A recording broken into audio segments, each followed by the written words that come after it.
It's on now. All right, good. I will. Well, good evening. Good evening, everyone. And thank you for attending our very first, the University of Wyoming Black Study Center initial oral history series. And we want to explain how important this particular night will be. And for all of you all erudites and you scholars, you will be more than just full tonight on what we think is important, played out in a scholarly manner, and something that I guarantee that you've never seen before. So that's a heavy load, but the person that we have to fill this load is more than just capable, always accessible, but she's a follower and she's a person who supports the University of Wyoming Black Studies Center consistently. All the time she is helping, all the time she's present. So to introduce today's guest, and we want to make sure that you guys feel free to use the chat, and we want to make sure that you guys stick around and please put your thoughts in the chat. So today, I want to introduce our guest and our initial researcher and for our oral history series. If we understand what oral histories mean, even lately, the mainstream historical narrative, which is very narrow, it is very confining, and it's very, for the most part, it marginalizes a lot of stories and it whitewashes a lot of stories. So it comes from the vein of this Eurocentric American white iconicness. So from that, we will add to the mainstream narrative tonight. And I want to introduce my good friend, my colleague, and one of the most as far as scholarship goes, what you're here tonight be one of the most unique presentations that you'll see. Dr. Jackie Bingham Flemming was born in Brooklyn, New York. Bed-Stuy, do or die. If I got that correct, I know that I do. Where she started an educational journey and obtained degrees from Monmouth College, Clark, Atlanta, Cheney University, Rowan University. And what I've grown to know is that Dr. Jackie is very active outside of the academy. So these are the things that we fall under the Black Scholar Activist model, where we do more than just what we do behind those ivory tower pillars. We're coming to the community and we intend to heal the community with our knowledge. So she's a counselor, historian, social justice advocate, and rights for children as a school counselor now in Philadelphia. She shares her rich family story with us tonight, and I don't know if you've ever heard anything like this.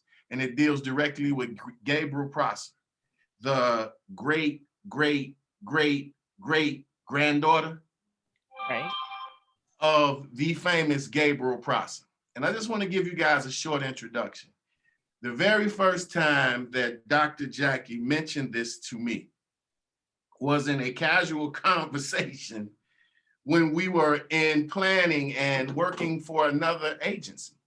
And out of our conversation, she said, well, you know that I am so-and-so and so-and-so. I said, what?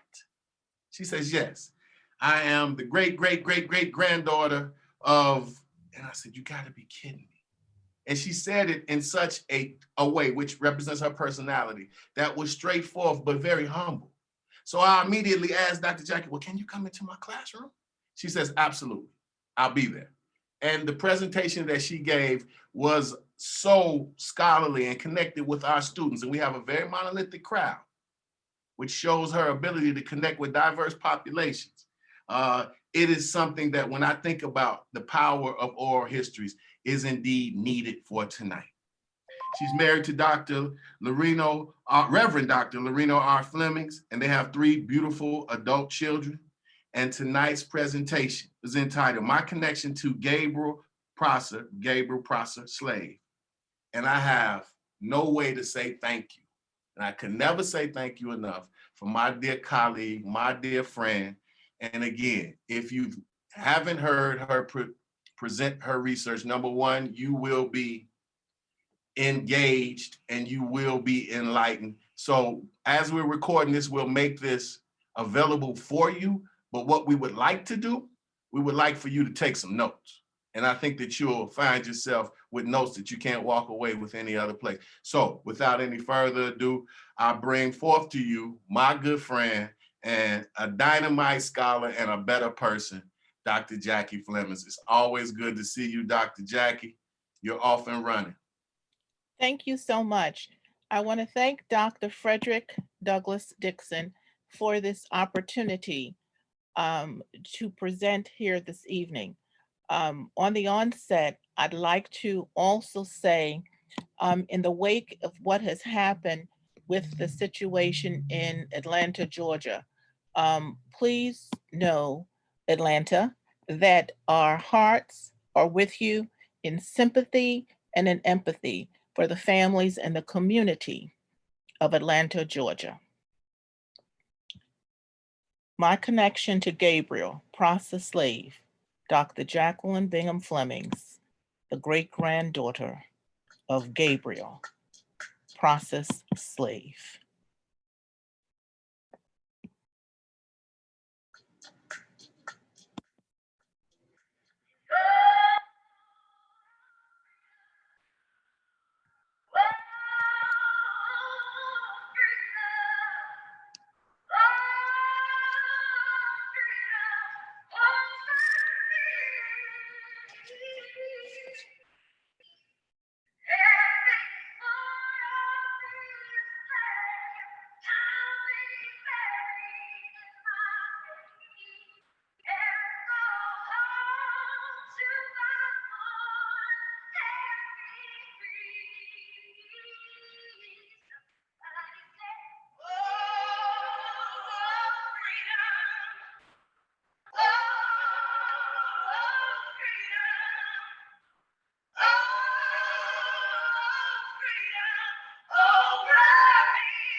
This historical presentation will be viewed through a social scientist lens. We will see the effects of post-traumatic stress disorder as it travels through generations and garners anger in a system that does not respect human life. This causes multi-generational trauma and is passed down through history. When we think of our family, family is like branches of a tree. As we grow in different directions, yes, we do, our roots remain the same and firm.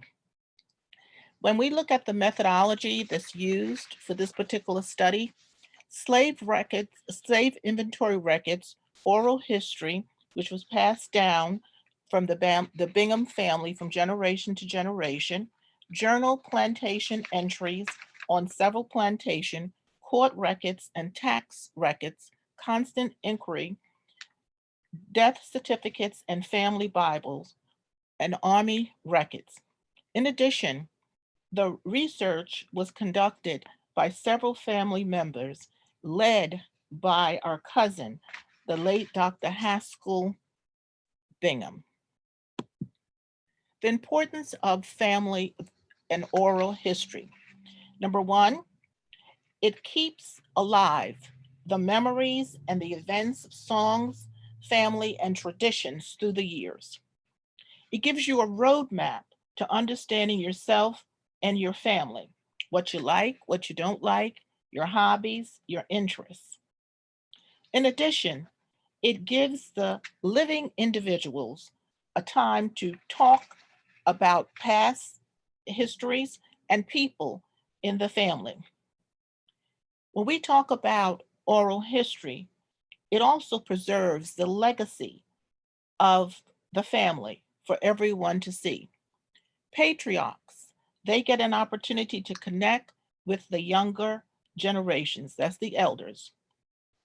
My family did this from generation to generation and whispered, remembered, you are a Bingham. And we did this at family reunions, at funerals, and so forth. When we look at how the story begins, so the story begins with John Bingham, Mandalele. He was the son of a Zulu, a Southern African chief in Nguni, chief.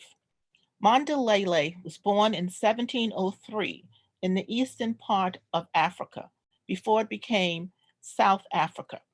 He was the son of a chief Zulu and great wife Kabaya in a place that was part of Southern Africa. Kabaya was the daughter of Inyagaza, another chief.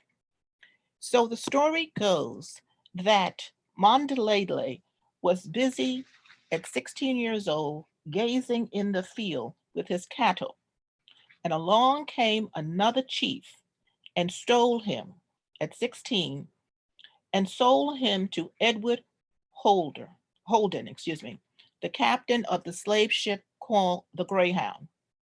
The slave ship journals note that Captain Holder gave him the British name John Bingham because he reminded him of a regal, free Black man whom he had met from England. John Bingham was brought to America and settled in the English colony of Virginia, and he was sold into slavery to a Robert King Carter, who owned more than 40 separate plantations. He permitted John to keep his first name, but not his surname, his last name. He was placed on the Hill Quarter Plantation in Lancaster County in Virginia in 1719. It is there from John Bingham, that the Binghams of African descent come from America. Their ancestry is passed down through this genealogy. John's wife, who he was given to, was named Easter. She was born Nokoba in the Natal region of the southern part of Africa. In 1733, inventory records on the Quarter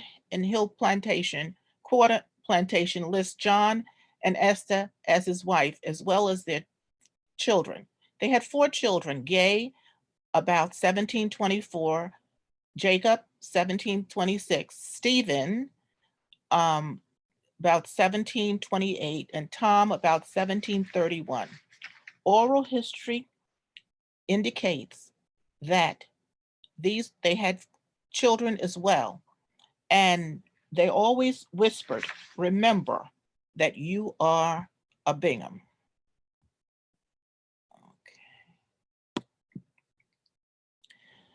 Stephen Bingham, he was a freedom fighter. He was also a man of great wisdom.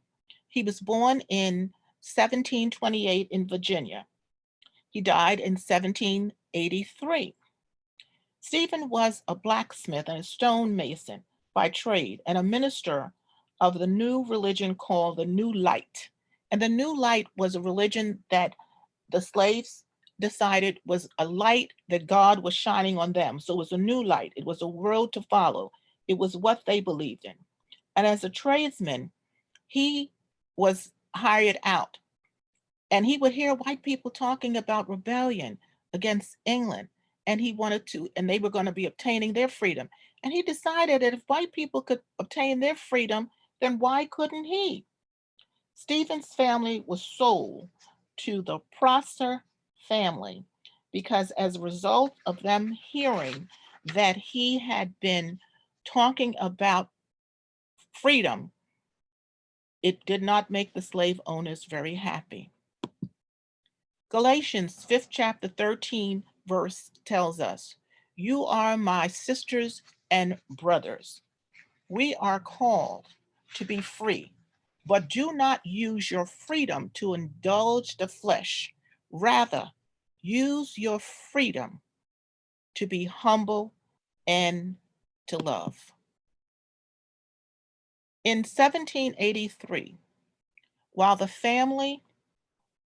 visiting his families, while Stephen went to visit his family on the Prosser plantation, something terrible happened. A trauma occurred. Stephen was dragged from his cabin and hung for treason. Imagine Stephen's children, Martin, Rachel, Solomon, and Gabriel, had to witness this. And for the rest of his normal life, he never forgot, and it was etched in his mind, what had happened to his father being dragged out of the home and hung from a tree. Gabriel was my great-great-great-great-grandfather. He inherited his father's spirit and rejected the slaveholder's name for his own. Stories are told that he was walking down the street and someone said, "There goes Gabriel Prosser." And he corrected them. "My name is Gabriel." He was a freedom fighter born into slavery in 1776. He was a literate blacksmith by trade and was allowed to hire himself out in the nearby cities. So as a contracted laborer, he gained some freedom. And guess what else? He could travel and he had access to money and he could save his money. And that's exactly what he did. The other thing that's important is that the story is told that he got into a dispute with a neighbor at another plantation over a pig that had been stolen. And he got into a ruckus, he got into a fight.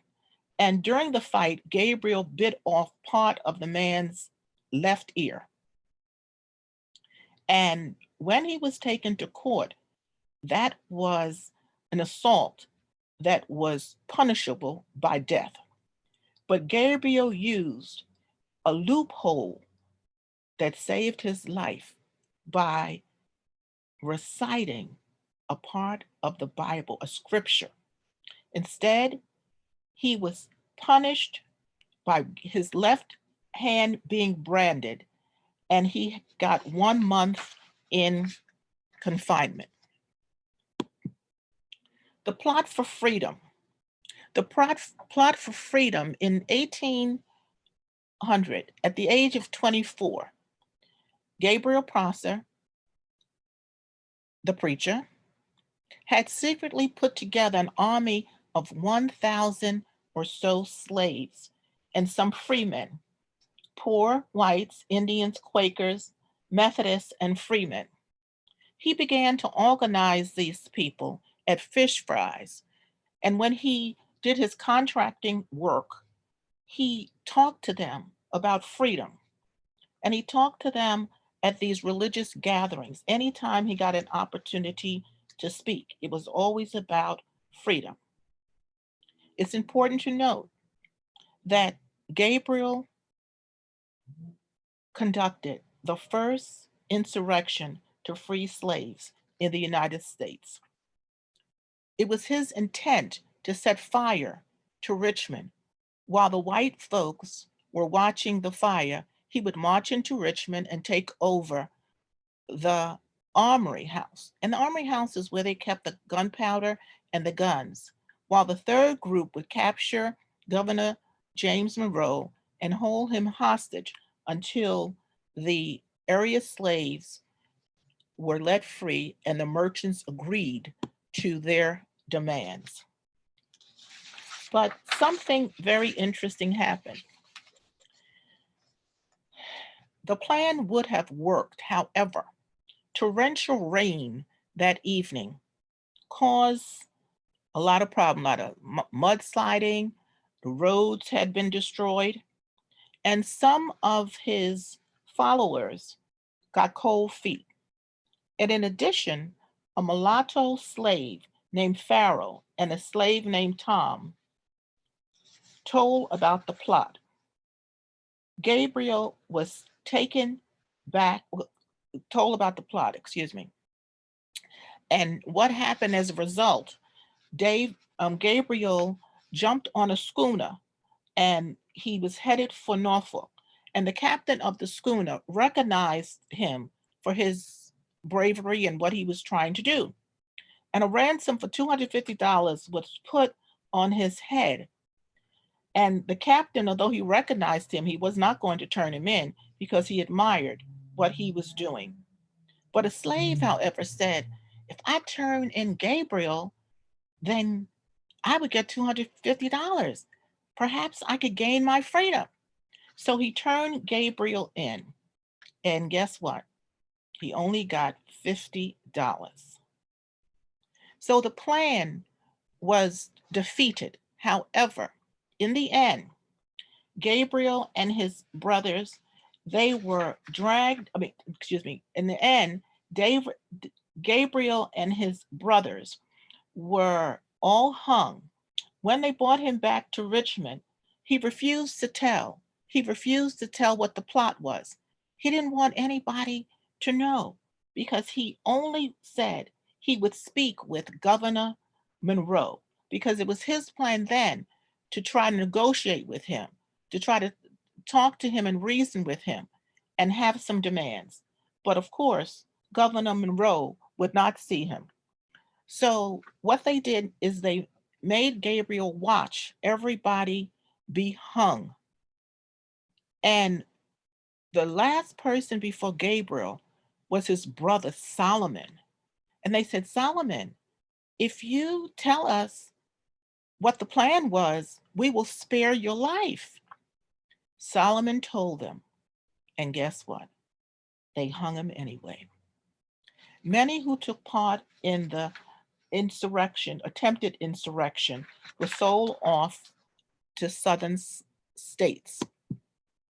In a letter to Vice President Thomas Jefferson dated April 22nd, 1800, Governor Monroe referred to fear of a Negro insurrection.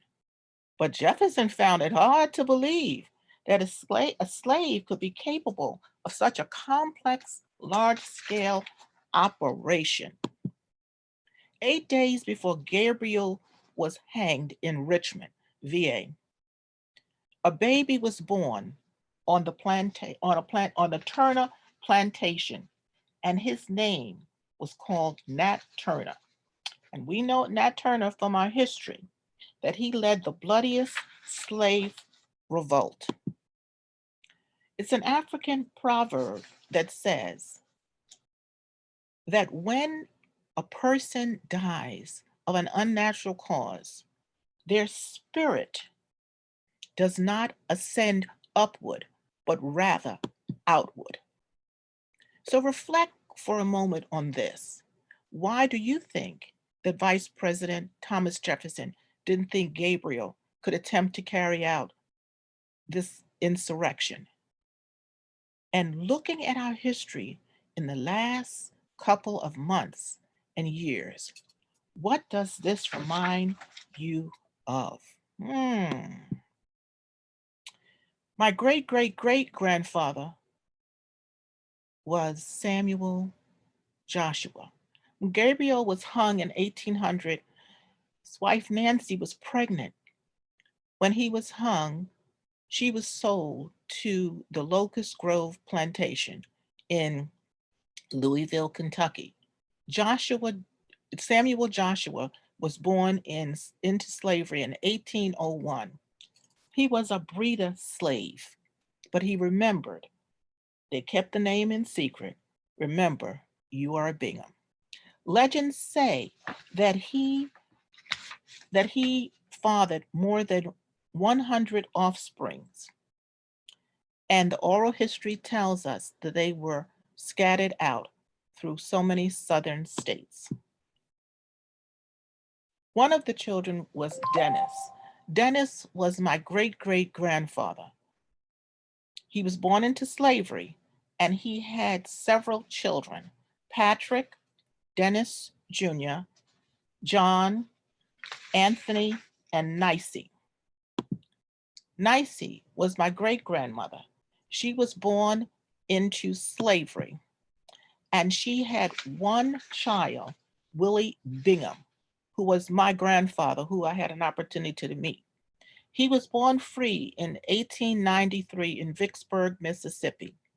He died in 1971 in Vicksburg, Mississippi. He married Roberta Robinson, and her mother was Delia, who lived to be 102.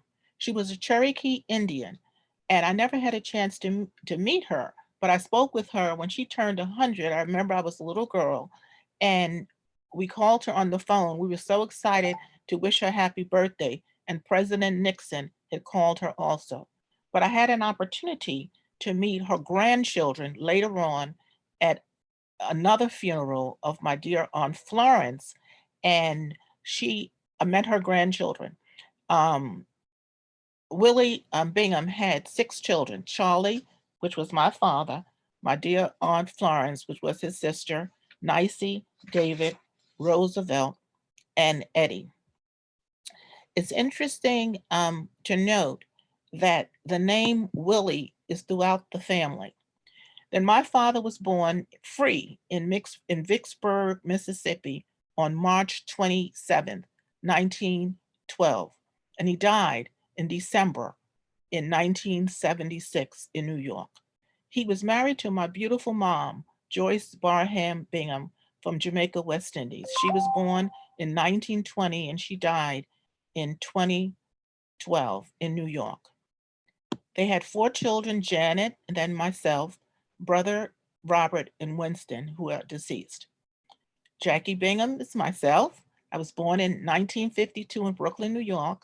I married Lorena Flemmings in 1978. We have 3 beautiful children: Lorena, Charlotte, Samuel, and Charlotte. And Sam is married to Glenise Nunn, and they have 2 beautiful twins, Avery and Sydney. And Charlotte is married to Nazim Curtis.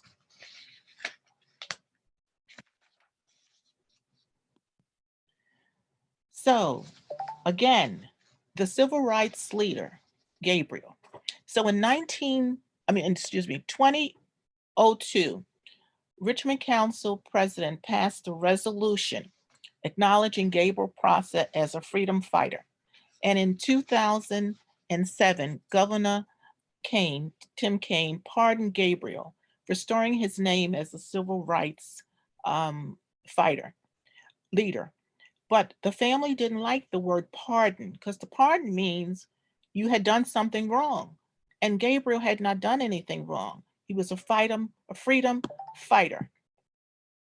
But in Richmond, there's a historical landmark. Every year on October, they celebrate the Rebellion Day. It's recognized for Gabriel's work that he did for the slave rebellion. The marker is on Bryan Street, where Gabriel was hanged at the Richmond Gallows, downtown, which is now 15th and West Broad Street. He attempted to lead the first slave revolt in America. He was an organizer, he was an administrator, he was a freedom fighter that stood for justice and freedom, and he devoted his life to ending slavery. When we look at this picture, we see an iceberg. And the interesting thing about an iceberg, you see the top, it looks so beautiful, but you don't know what's underneath. You see a beautiful picture, but you don't understand the trauma and what has to endure, what has to happen for us to heal. Healing must occur on multiple levels because the injury occurred on multiple levels. We begin by simply telling the truth, and that's what oral history does. It helps us to tell the truth. And this information came primarily from Dr. Joy Lowry, who talks a lot about trauma as it relates to slavery. Trauma. When we think of trauma, we think of it's something deeply depressing or disturbing, a deeply depressing or disturbing experience, such as the loss of a child or a parent through death. Dr. Joy Lowry teaches us that post-traumatic slave syndrome looks at the historical violence perpetrated to people of color. So when we look at trauma and how it manifests, we think about post-traumatic trauma, post-traumatic stress disorder, which is PTSD. We hear a lot about this, especially when men came back from the war. And sometimes they have constant or recurring experiences in their head, and it just disturbs their sleep. And it's the result of a shocking experience they have. And then there's the trauma that's historical and multi-generational. Trauma down from one generation to the next generation without any healing or any intervention. And this goes on and is passed down from each generation to the next generation. And it makes it hard for people to understand and cope with life. And it manifests itself in many disorders, and particularly um, the, detachment and lower self-esteem. And then we have the adverse childhood experiences, terrible, difficult things that happened to us during the time we were children, and the different types of neglect and abuse and separation of family. And it causes a lot of shame, broken relationships, and pain that people have a difficult time talking about. The other one that I wanted to mention is the post-traumatic slave disorder that we mentioned earlier. And this leads into a person having lack of trust, having developing secrets, anxiety, depressions, and this is passed down from generation to generation, and it's stressed even today with the racism that we continue to experience.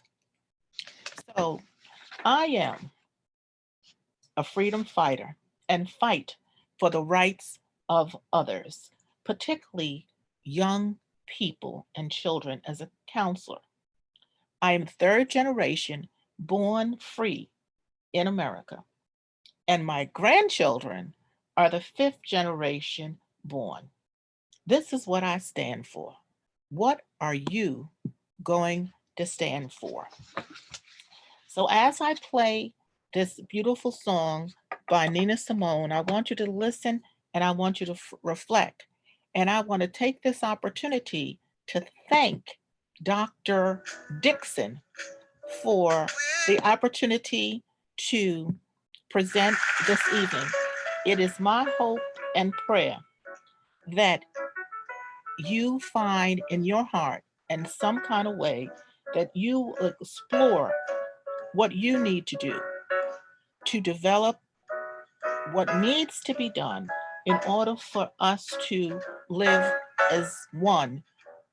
And also, I would hope that it inspires you to have those courageous conversations and critical conversations with your family so that you will be able to then talk about your history and how you developed and how you got over. So please listen to this, and then I will proceed with answering any questions And my information I will put in the chat if people want to contact me for further information or comments.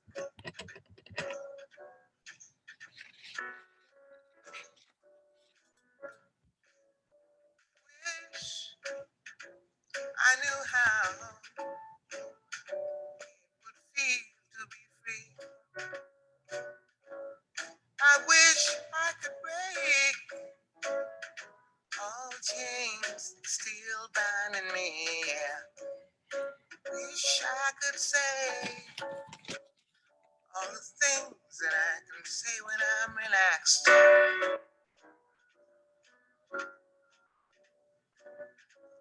I'd be starting anew. I wish I could be like a bird in the sky. Don't leave me. How sweet it would be to find that I could fly. I'd soar to the sun and look down at the sea. Then I'd sing, 'cause I know how it feels to be free. And then I'd sing, 'cause I know how it feels to be free.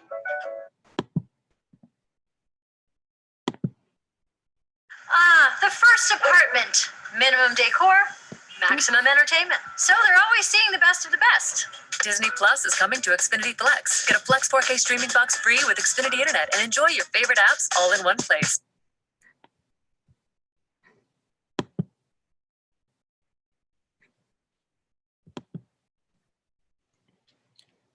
Hello, I'm back. Are there any questions?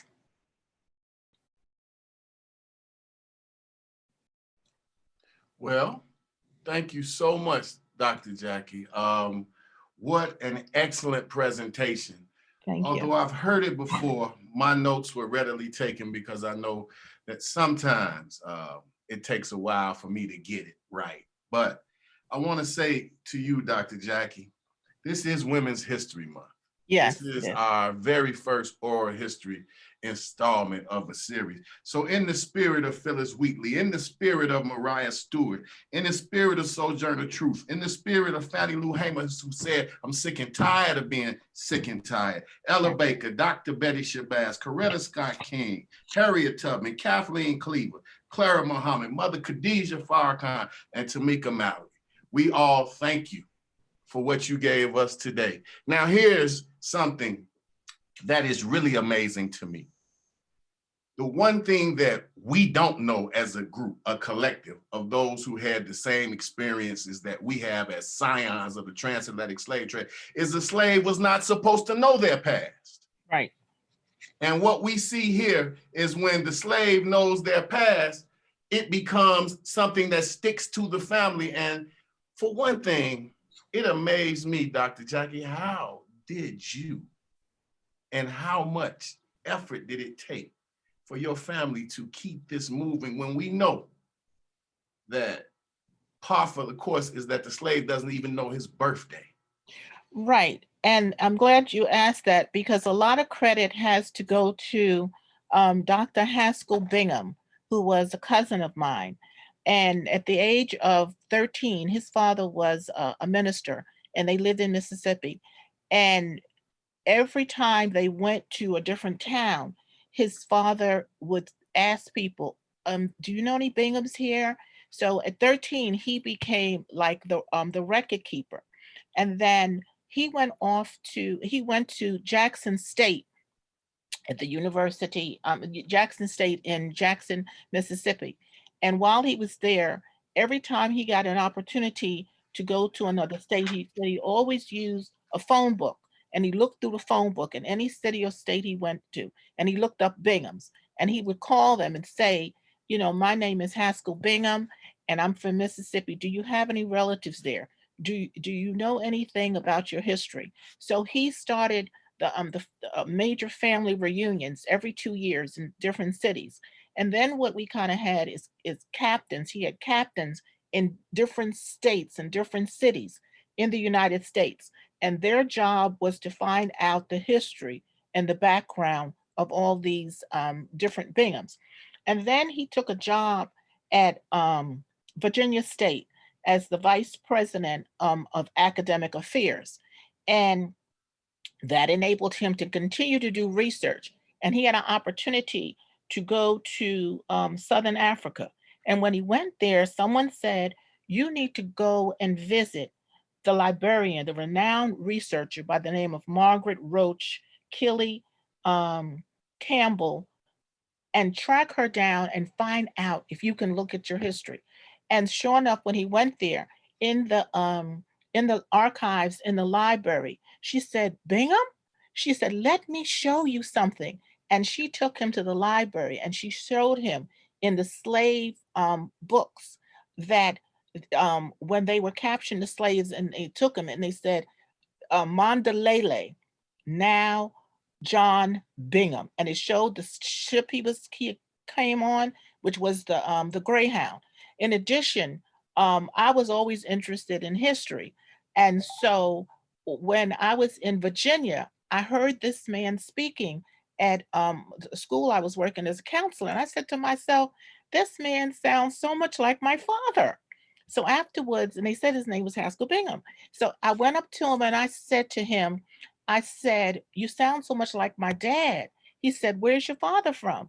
And I said, from Mississippi, from Vicksburg, Mississippi. He said, what's his name? And I said, Charlie Bingham. He said, Uncle Charlie, I haven't seen him since he left for the war. And he said, do you know your history? And I started telling him what part I knew. And he connected the part of Dennis, and his grandfather's name was George. So that's how we started talking and stuff like that. And then he told me more about the history of Gabriel. We had a reunion there in Virginia, and we went to see the marker that's there. And the other thing is for funerals, we always had a chance to chat with different members of the family in reference to the different deaths. So you could always get a lot of history from obituaries, because it's one thing for sure, people then tell their real age, and they also most of the time say, you know, how many children they had, and then you can kind of piece things together. And it was there at my Aunt Florence's funeral when she was 102.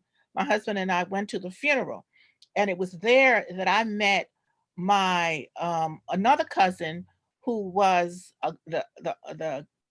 my grandmother's great grandmother's mother, who had lived to be 102. I got a chance to meet her grandchildren there, and that was very good. So that's how we kept it. And the other thing is the significance of remembering your name, you know, knowing that, you know, from where you came. It was easy for our family because they kept the name, they whispered it, they kept it in secret. But it's a beautiful, rich thing that you can explain to your children. And it helps us to better understand ourselves and different kinds of things we do, whether it's idiosyncrasies. My husband's always saying to me, Jack, you got all these little pieces of paper around the house with this on it and that on it and different notes. And I thought about it and I said, that's what cousin Dr. Haskell Bingham said, that when he would go to visit the families and he was recording the information, they would bring him papers that they had written on paper bags and stuff like that. So that's one of the ways. And it's always good to have family reunions. And at our family reunions, we always had a portion of the program. The portion of the program was oral history. And we used to write on the wall and map out. But Dr. Haskell Bingham must be given credit for the fact that he was the one that constantly reminded us of the importance of family reunions and talking with your family. I want to answer a question that was in the chat about the Haitian Revolution, and did it Yeah, that include— comes from Dr. Will Guzman out of Texas Prairie View A&M, elite scholar, and he asked this question: did the Haitian Revolution influence Comrade Gabriel? Yes, it did. And the way it influenced him, he looked at the fact of what they were doing there in Haiti and gave him the impetus and gave him the encouragement. And so when he went to the fish fries And when he went to the different services they had at different churches, then he would talk about, look what they're doing in Haiti. So we could do this too. If they could be free, then we could be free as well. So I want to see if there's anything else in here that I You got one here from Clifford Marks that says, why do you think your family places so much emphasis on family and / oral history? because of the fact that the oral history is the only thing we have that's ours. Okay, we know our history. And a lot of times, if you don't tell your story, then somebody else is going to tell it for you, and they're going to make up things, and they're going to say things not real. The other thing they played an emphasis, the reason why it was so important, it really helps you to better understand yourself.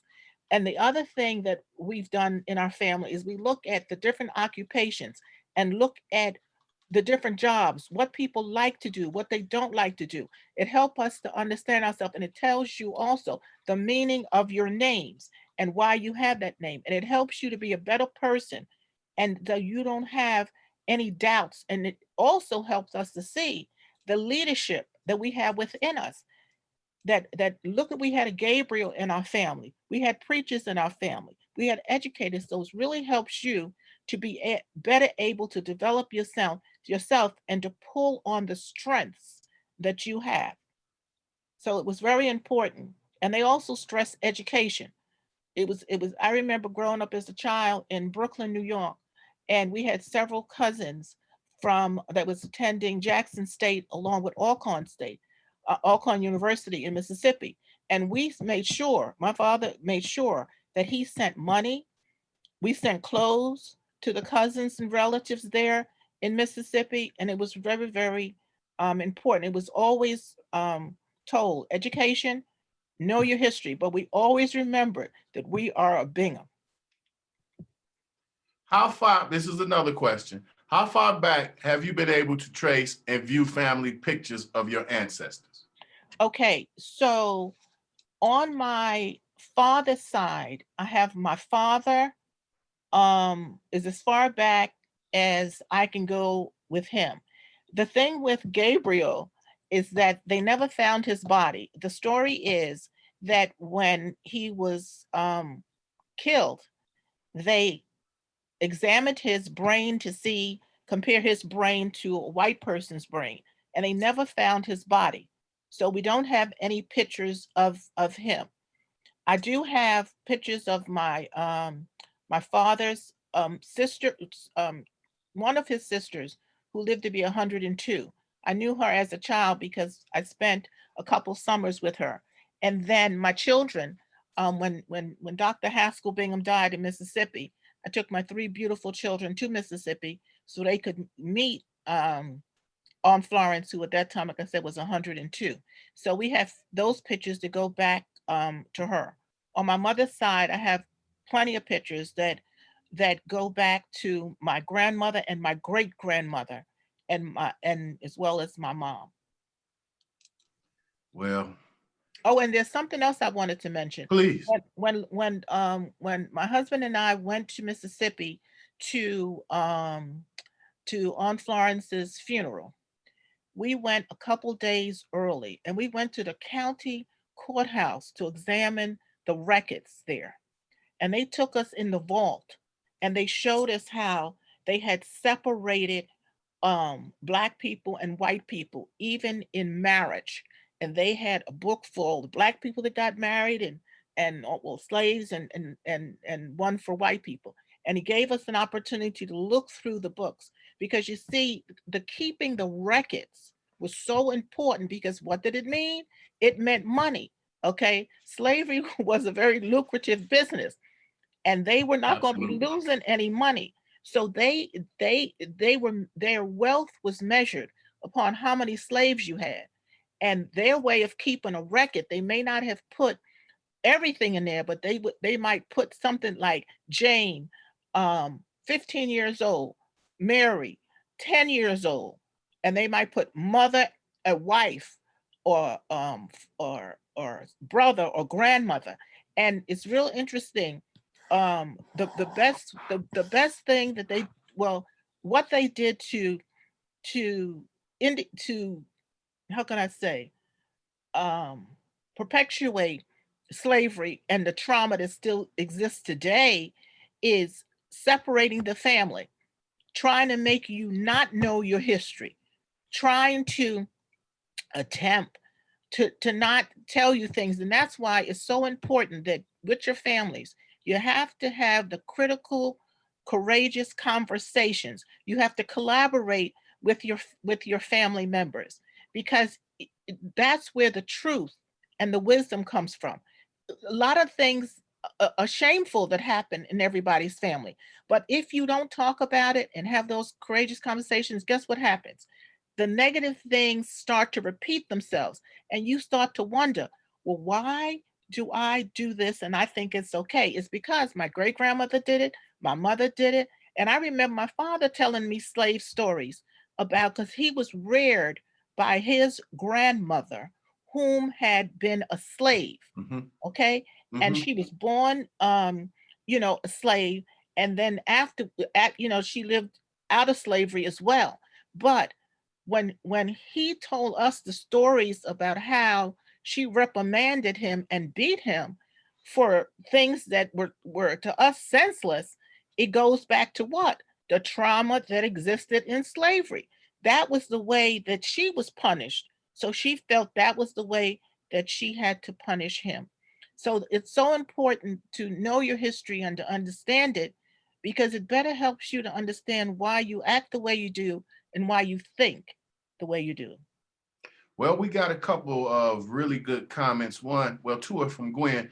She talked about how slaves were not allowed to read and write. We mean that was the law. Right, So right, she talks about they were killed. So the oral had to be the way to pass the history on, which is an excellent way to look at oral histories, right, making these, let's say, inroads into formal history now, which means there's now a group of, let's say, those who have power in history, because we know right, history is a power dynamic, that are now allowing for these kinds of oral histories to become, if you will, official. Not a great word to use, but it right, only takes a generation of right, so-called historians to change the path, to pivot the path, which means that, normally this comes from the greatness and the way that people think about history and how it's changing now. So there's another question from Dr. Ava that says, are there plans to put all of this rich information into a book? It's a very good question, Dr. Jackie. What are your research plans now? Okay, so the plans are, before Dr. Haskell Bingham passed, he was in the process of collaborating. So what I'm in and his daughter Pam Bingham is still working on it. What I'm doing with my family is that I'm taking each family member that I know of, and on my father's niece, who is about 86 years old, she was Aunt Florence's daughter. And so I'm looking at the different family members and trying to find out all the things I can about them and what they did. But there was something else I wanted to add on before I finish talking about that, Mm-hmm. was that it's true that a lot of slaves could not read and write, but Gabriel, okay, was allowed to read and write, and he was allowed to read and write in secret. So that's how come but it saved his life one time, Okay. because when he bit the ear off of the man, the farmer that he had stolen the pig from, and when he looked at the loophole that if you could read scripture from the Bible, then that would set you free, because a lot of people couldn't read. But because he could read, okay, he was able to read the scripture from the Bible. So that's why the oral history was so important, because they couldn't write it down and put it in a book because you weren't supposed to read and write. So you had to pass it down and you had to tell the stories.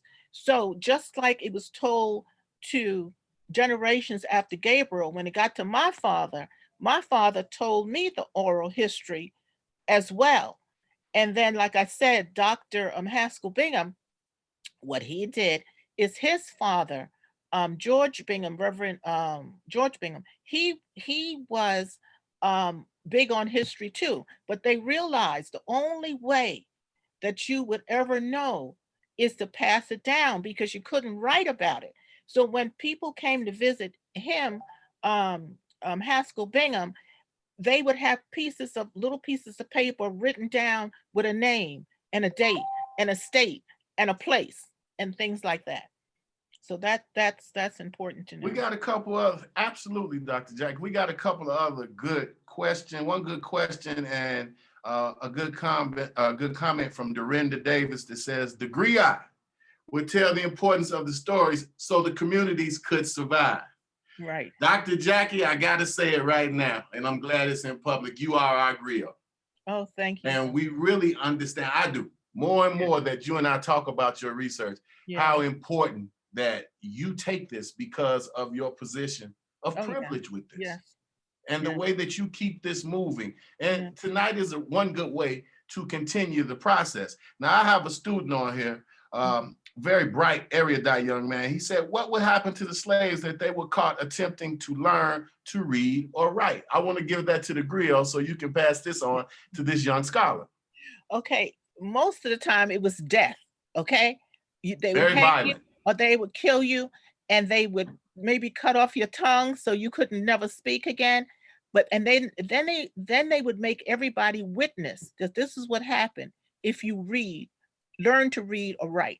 And that's why it prevented a lot of slaves from learning how to read and write, because they knew it meant death. So the only other choice they had was what? To speak it out, to talk it out, to tell it out, just like how in slavery, they would put signs and symbols on trees. They would cornbraid their hair in different ways to show which way you were going when you were going towards freedom. So that was the reason that what they ended up having to do is to have the oral history, because they were forbidden to read and write. Well, this comes from Dr. Loreno R. Flemmings, who says one of the effective means of communication during slavery was through Sunday morning church service. How would you want to reply to that? Yes, say that. The importance of Christianity and going to church. Yes, it's so true, because you look at people like, I just thought of one reverend, John Jasper, the Sun Do Move, okay? And you look at all the great preachers, that the one thing is that during slavery, what would happen is that the slave master or slave holder allowed you what? A church service, okay? So while they preached, listen to your master, okay? Obey your master, okay? Then the black preacher spoke about freedom, okay? And all God's children got feet. But it's important for us to know that the message is this also. When you pray, you got to move your feet and have some action. And even today, the church is extremely instrumental and in a perfect place. During this pandemic that we've lived in, some people have tried to get closer to God, and some people have called on the Lord more than they want to. Even if they don't believe, they still call on the Lord. When we look at our money, the money says, in God we trust. So there's still a trust factor in God. And it's so important for us to understand that the church has always been an institution that slaves and Black people could go to no matter what and find some peace. So it's been like a safe place for us. It's been somewhere where we can go. And it's so important that maybe it might be a good opportunity for churches to embrace their congregations and allow them to have open and courageous conversations so they can talk about their history. But the role of religion and the church has played a major part in slavery. And when we talk about trauma and we talk about healing, a good place is in the church. Because if we can't do anything, we can pray about it. It doesn't cost you anything to pray. Or if you don't want to pray, think of positive thoughts and just say, Lord, have mercy, or Lord, help me. Well, Dr. Jackie, also for clarity and depth, when it comes to slavery, the church has been a major portion of many things that happened during slavery. One in particular was a lot of the punishments that were bailed out towards the slave took place right after church. Right. So when Right. we understand the complex nature of the church, then we do understand that even when we talk about Nat Turner, and I think that's very important that we talk about Gabriel Prosser in the way that he was able to create these layered nuances during slavery and find himself moving in different circles. When many slaves did not have that kind of ability to move. Well, that's the same thing for Nat Turner. He found himself traveling. So Right. I think that's one of the things that majorly connects them. But can you tell me something else that you think connects these two? Right. I think also when you look at the fact that they were both new light preachers, okay? And they felt that they were giving the people hope. They were giving the people an opportunity to look for something better. And the interesting thing is that the church, even through the music of the church and the words that's used and how they use the songs to talk about slavery and how they were going to get to freedom was significantly important. But also through the preacher and the Nat Turners and the Gabriels, we look at what they had the same goal. Okay, they wanted freedom and justice for their people, and they were ministers. Okay, and they felt that through the church and through religion, that would be one way to get to the people. Because guess what? That's the one thing they could do is gather on a good Sunday morning. Okay, and they could gather on a good Sunday afternoon. So the church became a hub. So while they were there with the fish fries and the homecomings and the picnics, they could also be discussing now when is the next time we're going to be leaving for freedom? When is the next time we're going to be doing this? And they could socialize, and that's why the church played an instrumental part along with the music. And I want to say that it's so important that when we look at the new senator that we have in Georgia, and we look at the opportunities of so many additional people that have taken the ranks, and we look at even with politics, we look at all the ministers that have been a part of politics and policy. And that's one way to change it. You know, it's been said, Randall Robinson once said, if you don't sit at the table, then you're not able to make any changes. And that's why the church has been extremely instrumental in helping the cause of racism and also helping mankind for justice and equality. Well, Dr. Jackie, one of the last comments that I wanted to make is how, when you mentioned your relative, and I cannot get his name right, I wrote it down, but I do not have it correct, so I'll ask you again, that you considered to play the role of breeder. What was his name again? The breeder. That was Samuel. Samuel. Okay. Samuel was the son of and it's so interesting because I think about look at God. You think about the blessing. His father was hung. It's only by the grace of God that they didn't kill the mother who was a part of the insurrection. And she was carrying the child, but the Lord spared him. And out of that one child, okay, you get all of these out of that one tree, you get all these branches and twigs and things like that. Yes. So that's how come the Bible says it nicely. They said children are a blessing from the Lord, okay? And you never know the blessing that it will bring. So Samuel was the son that Gabriel had, because remember he had just had the one son because he was very young when he was hung, like 24 or 25. And so then came Samuel, and then Samuel had like about 100 children. Right. And then after, so that's how that went. Well, here's the thing, Dr. Jackie. There's so many ways of dissecting. And what you do is add to that in such a needed and immediate fashion that we can kind of craft a different narrative behind the mainstream narrative.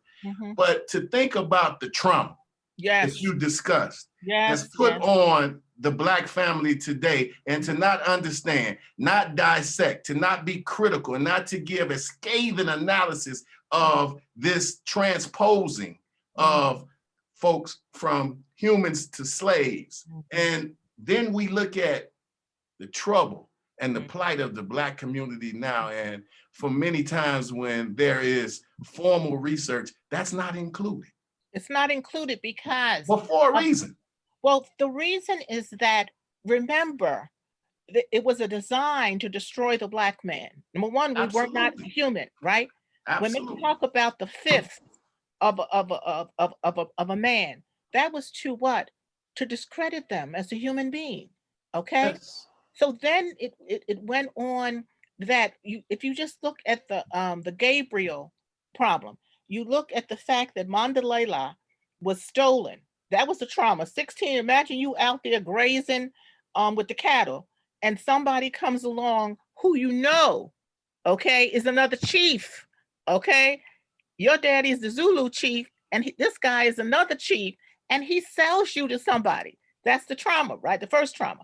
Then when you get there, you say, my name is John Bingham. They say, no, your name is John, okay? I mean, your name is, you can keep the John, but you can't keep the Bingham. You taking the slave master's last name.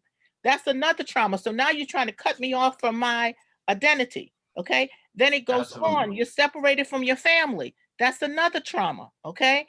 Then after you separated from your family, when you stand up for your rights and you even talk about freedom, okay? Then what happens? They say treason. Then you hung from a tree. So your children witnessed, Gabriel witnesses the trauma, okay? Then what happens is he has to separate from his family to jump on the schooner to go to Norfolk. And then what happens, his son is born, not knowing him, because his son is killed. But his mother tells the story about your father being a wonderful, great man who fought for this. And this young man is saying to myself, yes, but I don't know him. I don't have him. So there he is again, not having a father. So then that becomes another trauma. Then all the separations that happen of you being shipped to this other family or this other plantation. And it goes on and on and on till today. We find even if a person is on welfare, and this thing about if a man is living in your house, that you can't get the certain kind of help. So because you are a married person, a single person could get more. So what are you telling the person? That so having more kids is beneficial, but not having a unit and a family. But then when you go to school, the kids might make you feel some kind of way because of the situation that you're in. So then it's the hurt, okay? And then we bring it up to today with all the gun violence and all the killing. And every time you look, you got to have a Black conversation with your Black son, okay? Whereas a lot of white people do not have to have that conversation. So then that's the trauma that's on you as a parent. So it keeps on being passed down. And it's not that Black parents don't understand or know all the time, but it's just that we haven't pulled it apart and we don't think about it. We say to ourselves, it must be something wrong with me. So they internalize it.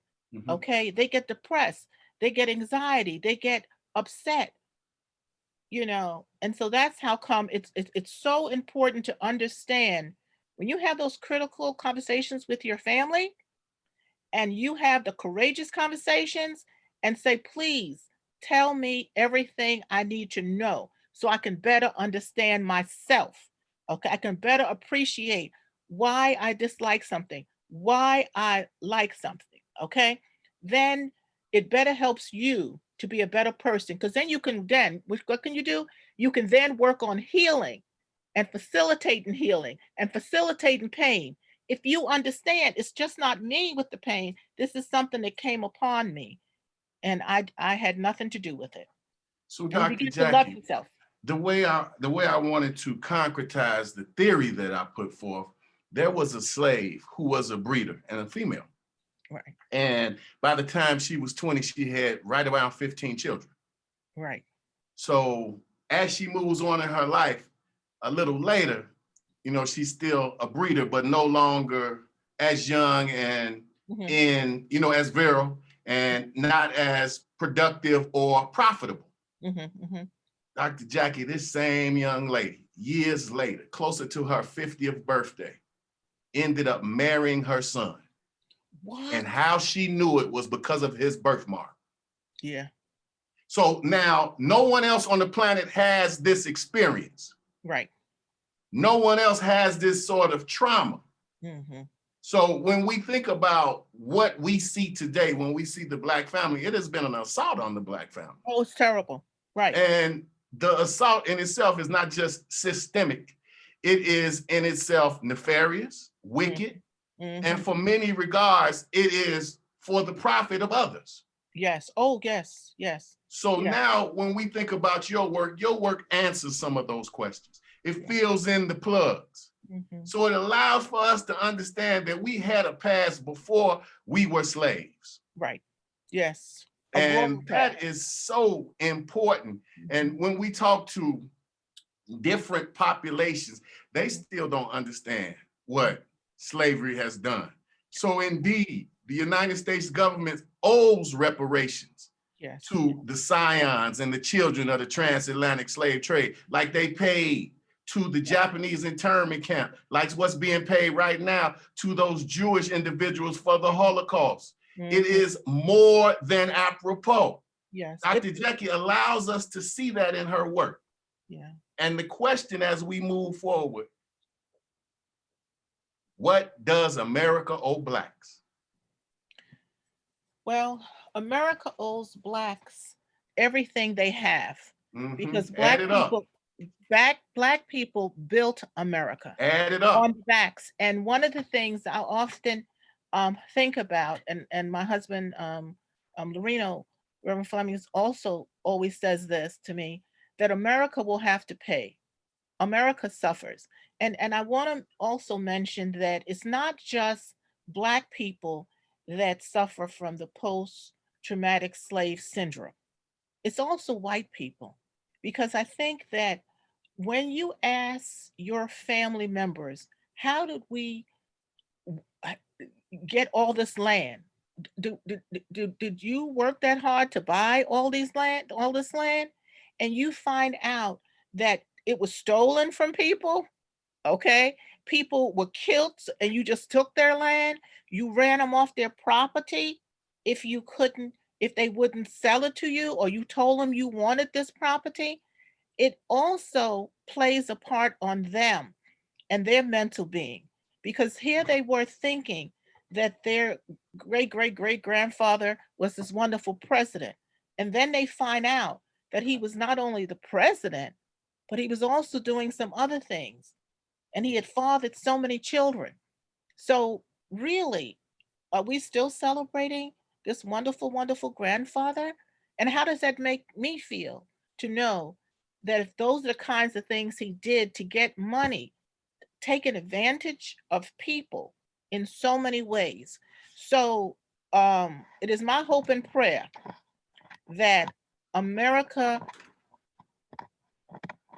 works together and collaborates with all Americans, because even when you look at the terrible situation that happened in Georgia, if we don't stop doing this terrible thing because we don't like somebody and racism keeps on showing its ugly head, we're going to destroy ourselves. And America is a wonderful place, wonderful, wonderful place, wonderful, wonderful resources and riches. And to have so much and to do so little with it. And the Bible makes it clear, to much is given, much is required. Okay? So look at what we've been given and how are we using it, the riches that we have. Dr. Jackie, now you know, you are one of my favorite people on the planet, and you know that. And our work is continuing. Yes. So I can only say thank you for sharing this important information with folks who perhaps have never heard of these connections because of the mainstream history where it doesn't exist. Yes. Yes. So if there's things or anything, and you know this, that I can do to help your research, then, you know, that is my charge. But I want to thank you so much. And if you could just give us your last thoughts on this, it's been more than illuminating. And for everybody who was here, if you had a chance to listen to this particular presentation, then you know that we are more than just slaves. And slavery in itself interrupted the greatness. And it still interrupts the greatness. And America still hasn't dealt with it straight up. Go ahead, Dr. Jackie. So I'd like to say, number one, I want to thank Dr. Dixon for the wonderful opportunity to share a bit about my history. But again, I encourage you to please have those conversations with your families, with your loved ones, whether it's at funerals, whether it's family reunions, and to find something within your heart to do, to be a fighter, to make this world a better place, so that when you leave, that you will leave a beautiful legacy for your children, and whatever area that you're working in, to do something to make a difference. I'm going to put my email in the chat. Okay. So if anybody needs to contact me for any questions that they may have, I would be more than glad to entertain it. But I want to thank you, and I want to thank the participants for taking the time to also be able to listen to what I had to say. But it's been my pleasure to be a part of this evening, and I really hope it inspires and encourages everyone to stand up for something, because I am a freedom fighter and I fight for the rights of children every day. Absolutely. And there is a term that we will conclude with, and I think it's more than apropos as an overarching and intermitting thought of what happened here tonight. My people perish for the lack of knowledge. Right. Well, tonight you've been fed. Yes. And as we move forward with this oral history series, we will continue to feed that thought. Mhm. So again, Dr. Jackie, thank you dearly. And you know I appreciate it. Thank you so much. Have a All good right. night, everyone. Everybody had a good night. Hold on, Dr. Jackie, don't go anywhere.